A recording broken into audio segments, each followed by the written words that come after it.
ক্যালিফোর্নিয়ার লস অ্যাঞ্জেলেসে অবস্থিত এই নজরকাড়া ভবনটি আসলে যুক্তরাষ্ট্রে টিকটকের হেডকোয়ার্টার হিসেবে ব্যবহৃত হয়। বিশেষ এক উদ্দেশ্য নিয়ে এই ভবনের সামনে এসেছেন টিকটক কন্টেন্ট ক্রিয়েটর জো আলেহান্দ্রো। বলছেন, রোববার সকাল থেকে আর কোনো ভিডিও ধারণের ব্যস্ততা থাকবে না তার। TikTok has provided a livelihood for me after losing my job in mainstream media.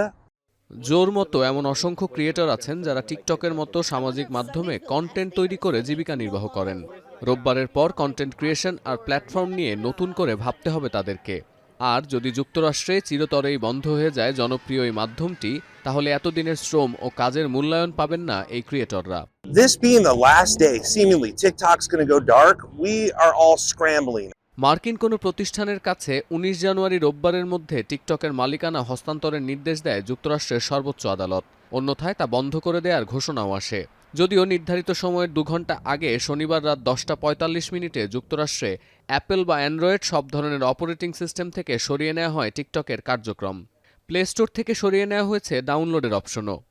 It's just a few minutes to 11 o'clock Eastern Standard Time, and I'm going to open TikTok through the App Store first.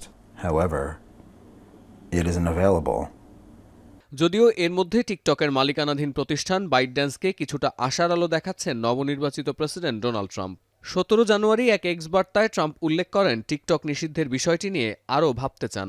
এরপরই বাইটড্যান্সের প্রধান নির্বাহী থেকে শুরু করে মার্কিন গণমাধ্যম দাবি করছে, শপথ গ্রহণের পর টিকটকের মালিকানা হস্তান্তরে আরও ৯০ দিন সময় দিতে পারেন তিনি।